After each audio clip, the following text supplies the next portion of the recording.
किला police station में ये FIR होती है।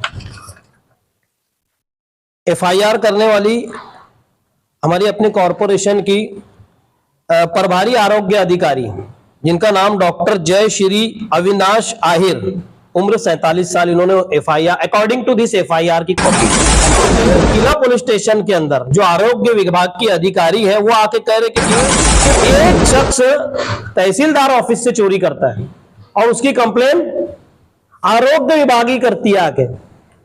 ये गणित कहीं से समझ में आता है क्या? मेरे ऑफिस से कोई चीज चोरी हुई तो कंप्लेन मैं करूंगा ना, आप क्यों करेंगे?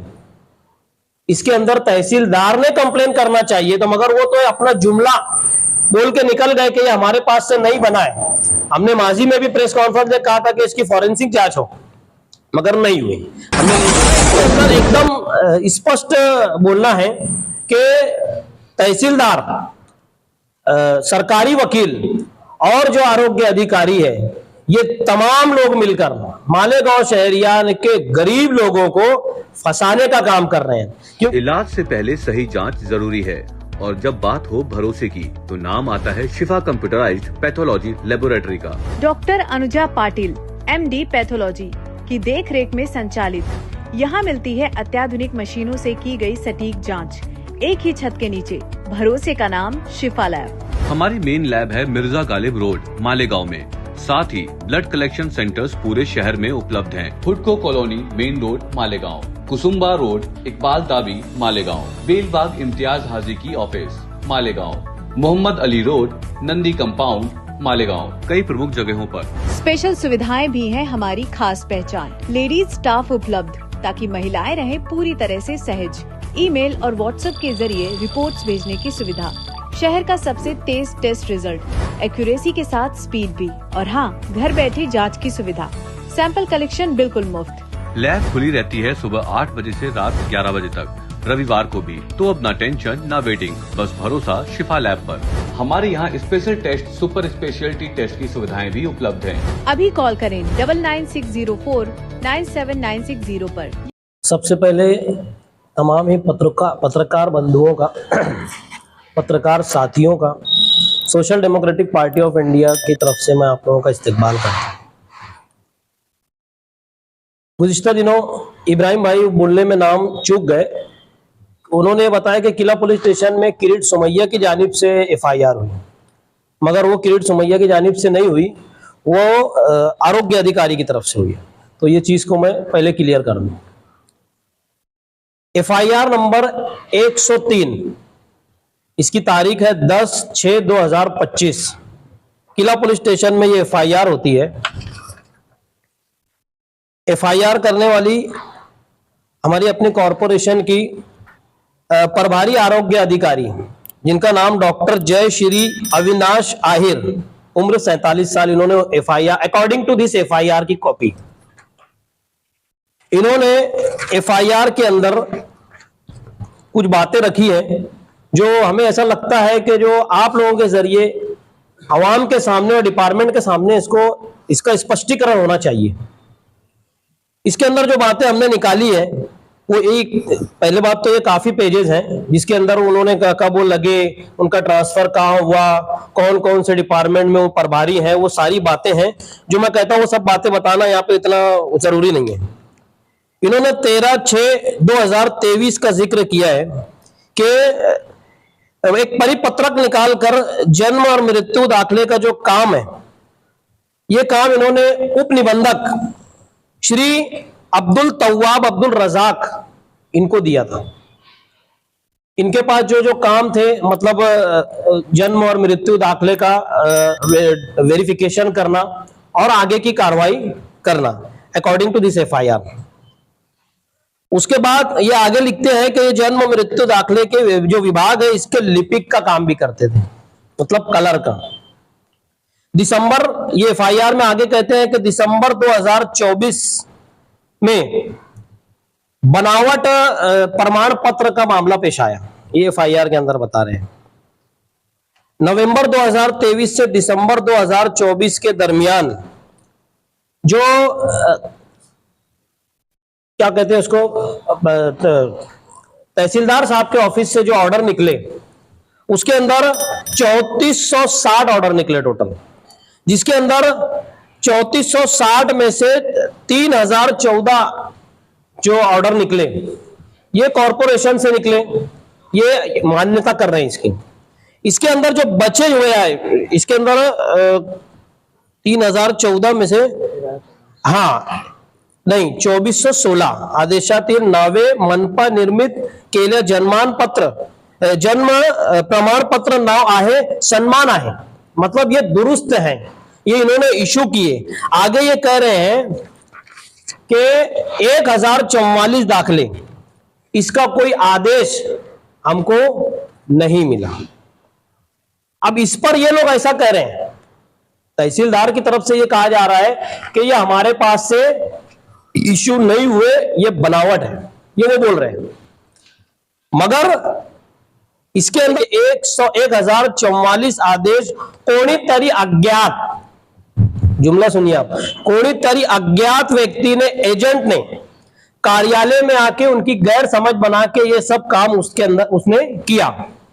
अब मेरा सवाल आप लोगों के जरिए डिपार्टमेंट से भी है और शहर की आवाम के सामने भी है कि तहसीलदार साहब के ऑफिस में कोई चोरी होती है, इन्होंने नाम दिया उसका सिक्का, शील, जावक क्रमांक आणि सही, ये वहां से चोरी हो, सही तो कोई चोरी नहीं कर सकता मगर इसके अंदर वो लिखा हुआ है, ये किसी ने चोरी कर लिया, अज्ञात शख्स ने।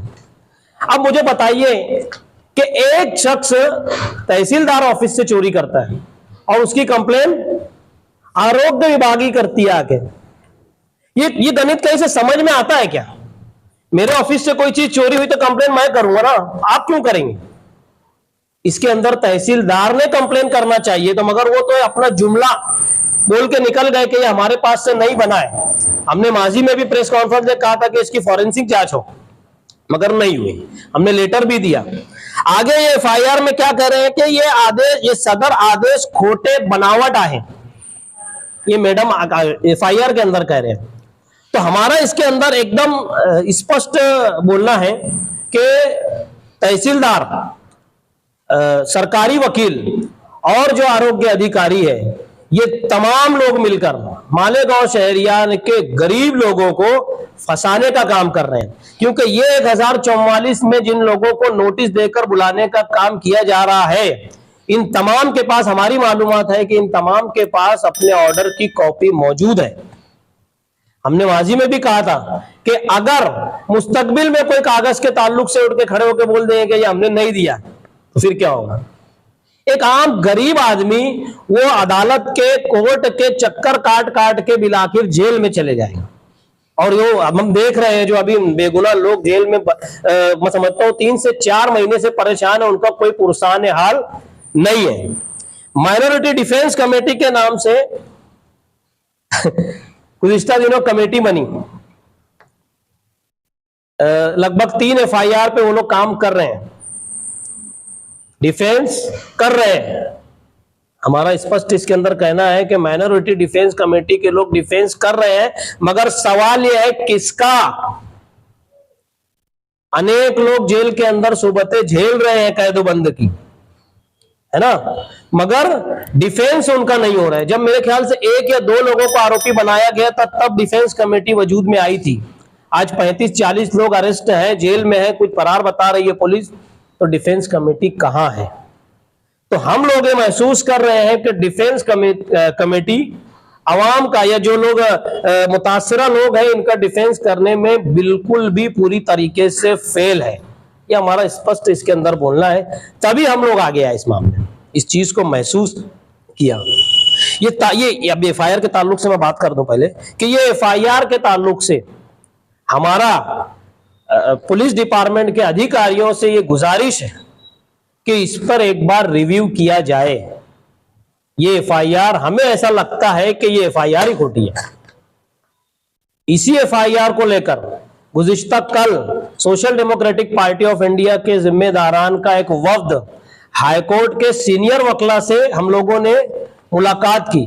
उसके अंदर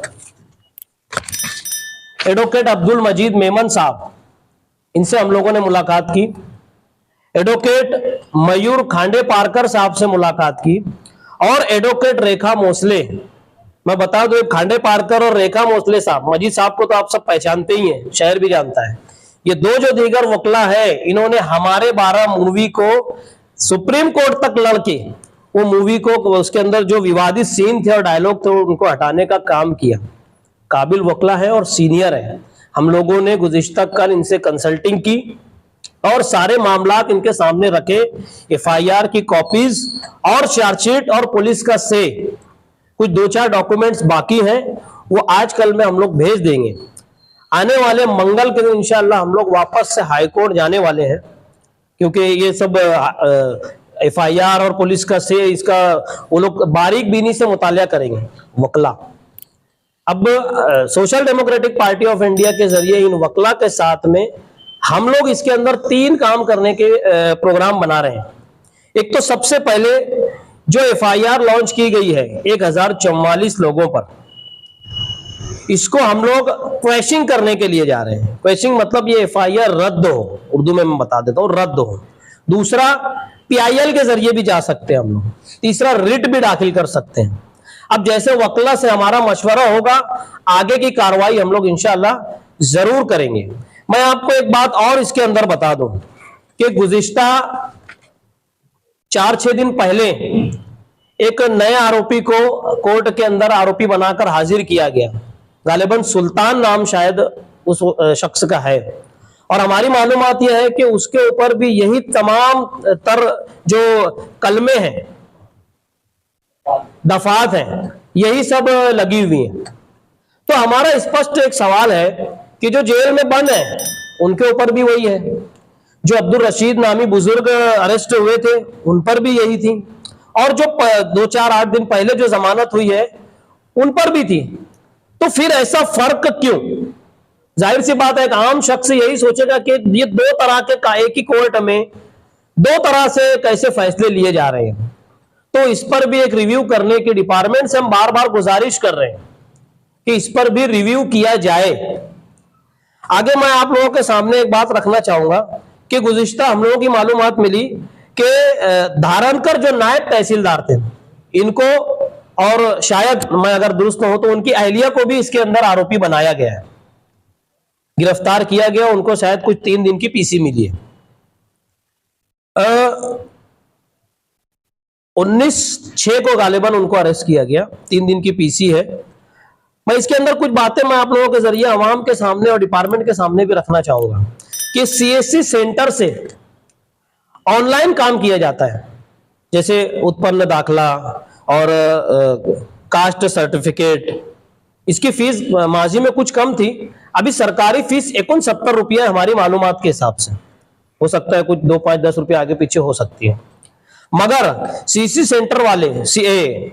सेंटर वाले 200 से 300 रुपए चार्ज करते हैं। इस पर हमारा कुछ नहीं बोलना है अभी फिलहाल, क्योंकि ये वो विषय नहीं है, वो विषय बात का है, हम लोग उसके ऊपर बाद में बात करेंगे। मैं जो बात आप लोगों के जरिए बताना चाहता हूं, शहर इसको ध्यान से सुने। 200-300 ये लोग लेते हैं, सरकारी फीस इतनी है। अब ये तहसीलदार की टीम ने गुज़िश्ता कुछ दिन पहले सीएससी सेंटर्स पर रेड की थी और ये जानने की कोशिश की थी कि आवाम से कहीं ज्यादा पैसे तो वसूल नहीं किए जाते। अब वो लोगों की रेड में क्या आया क्या नहीं आया, ये आपके जरिए, मीडिया के जरिए आवाम को नहीं बताया गया। हमारा इसके अंदर ये बोलना है कि इनकी रेड के बाद भी क्या फर्क हुआ, चार्जेस जो के तो है। अब जो मैं असल मुद्दे की तरफ आ रहा हूं, ये एजेंट्स के और तहसीलदार या नायब तहसीलदार या उनके ऑफिस के लोगों के बीच में जो टेबल के नीचे से काम होता है, इसको भी समझने की जरूरत है। क्योंकि ये तमाम जो डॉक्यूमेंट्स मैंने आपके सामने रखे, डोमिसाइल और दीगर जो तहसीलदार साहब के यहां से निकलते हैं, उसका पीडीएफ फाइल बिना तहसीलदार साहब के अंगूठे से वहां से इशू नहीं होता। तो जब ये आप रेड करने भेज रहे हैं, रेड करने आप भेज रहे हैं और अंगूठा भी लगा रहे हैं, तो जो बीच का अमाउंट है वो कहीं ना कहीं घूम फिर के आप तक पहुंच रहा है, हमारा ये आरोप है। तो एसआईटी से, पुलिस डिपार्टमेंट से हमारा ये हाथ जोड़कर अपील है, हमारी गुजारिश है कि इनके कॉल रिकॉर्ड, इनकी प्रॉपर्टी और दीगर इनके जो ब्लड रिलेशन के लोग हैं, इनकी जांच की जाए हम लोग दावे से बोल रहे हैं कि दूध का दूध और पानी का पानी सामने होने वाला है, मगर कब? जब हम प्रॉपर वे में काम करेंगे तब। सिर्फ डिफेंस करने के नाम पर अगर हम यूट्यूब पर आकर बयान देंगे तो इससे मामला हल होने वाले नहीं है। आज 35, 40, 45 लोग हैं, कल ज्यादा हो सकते हैं। अकॉर्डिंग टू दिस FIR 1044 लोगों को इसके अंदर ये बता दिया गया कि ये इनके डॉक्यूमेंट जाली है, बनावट है, किसी अज्ञात ने चुरा ली है। तो शहर को इस बात को समझने की जरूरत है। Social democratic party of India, मैं फिर कह रहा हूं कि हम इसकी लड़ाई कानूनी तौर से कैसे की जाए, उसके लिए बिल्कुल भी हम लोग पूरी तरीके से, हम लोग पूरी ताकत झोंक रहे हैं इसके अंदर। शहर में जो लोग मुतासिरा है, 1044 जो दाखिलों के ऊपर जो नोटिस आ रही है, मैं जो नोटिस जिनको आ रहे हैं उन लोगों से कहना चाहूंगा कि आप लोग social democratic party of India का जो जिलाई दफ्तर है सरदार मार्केट में, आप हम लोगों के पास आए, हमारे जो मुकामी जो जिम्मेदारान है इनसे राब्ता करें। इंशाअल्लाह भरपूर नुमाइंदगी आप लोगों की जाएगी, और सिर्फ नाम से नहीं कि हम डिफेंस कर रहे हैं, हम लोग इंशाअल्लाह करके बताएंगे। बस यही सब बातें आप लोगों के दरमियान में रखना थी। हाईकोर्ट की लड़ाई हम लोग हाईकोर्ट में लड़ेंगे, और जो जमहूरी लड़ाई है उसको इंशाअल्लाह शहर की सड़कों पर SDPI लड़ेगी इंशाअल्लाह। सवाल तो जमहूरी मुल्क में अपने मामलात को 2 जगह हल किए जाते हैं। मैंने इससे पहले भी अपने किसी बयान में कहा था कि एक सड़कों पर और दूसरा अदालतों में। जब वक्त आएगा हम अदालत में भी जाएंगे, और जब वक्त आएगा हम अवामी सतह पर शहर की सड़कों पर उतरकर एहतजाज करेंगे। आपने माइनॉरिटी डिफेंस कमेटी पर संगीन सवाल उठाए, बिल्कुल ताकि क्यों आजकल की तो वही नहीं, जिस दिन से उसकी स्थापना हुई वहां से लेकर आज तक आपको बोलना है कि वो सियासत कर रही, तो पहले क्यों नहीं आप लोग आए? शायद आपको पता नहीं है, हम लोगों ने रोज अव्वल से इस ताल्लुक से जिन लोगों को नोटिस आ रही थी, हम लोग संदेशे भेजकर कह रहे थे कि आप लोग हमारे पास आए, हम लोग आप लोगों की कानूनी नुमाइंदगी करेंगे और मदद करेंगे। मगर वो बोलते ना कि शहर में हीरो वर्शिप या शख्सियत परस्ती इतनी कूट कूट कर भर गई है लोगों के अंदर कि नए लोगों पर कोई भरोसा नहीं करता जल्दी।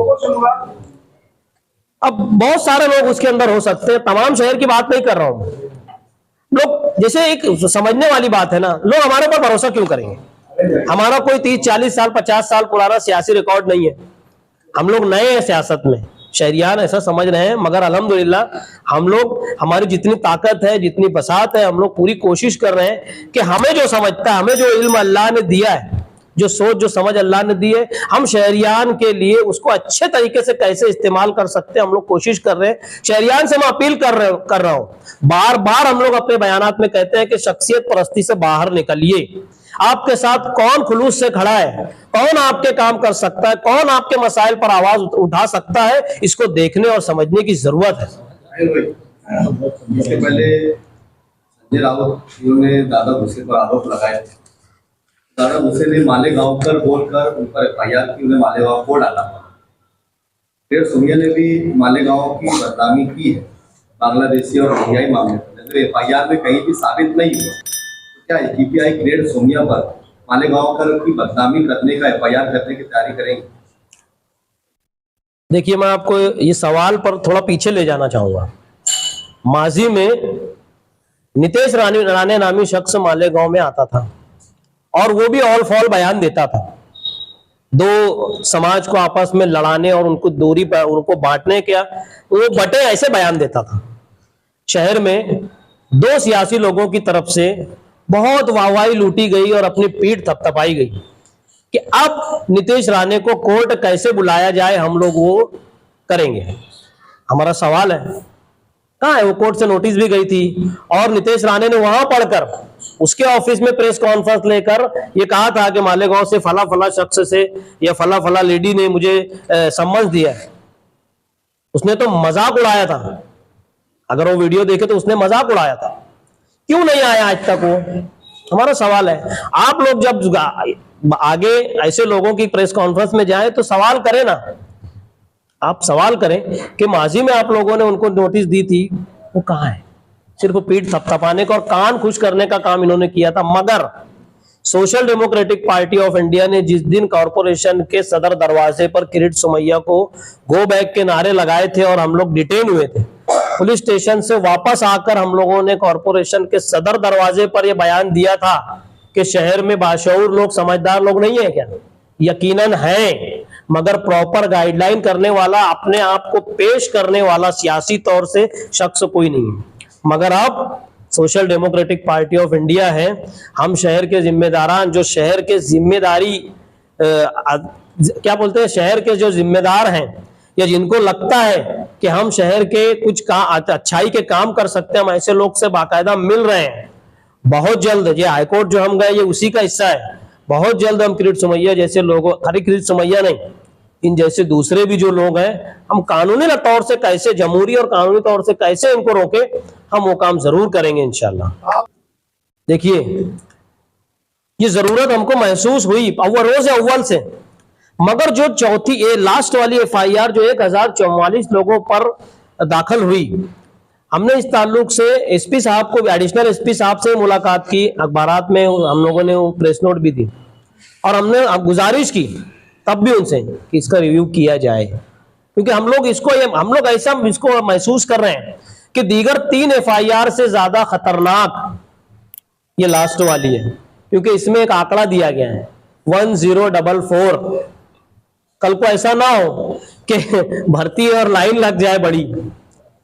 हम लोग जो आरोपी हैं उनसे हम लोग राब्ते में हैं और इंशाल्लाह एक अच्छा कुछ करने की हम लोग कोशिश कर रहे हैं। डिफेंस कमेटी को उनके कल के प्रोग्राम की मैं पेशगी मुबारकबाद दे रहा हूं कि मालेगांव शहर में आप लोगों ने क्या डिफेंस किया वो शहर के सामने है।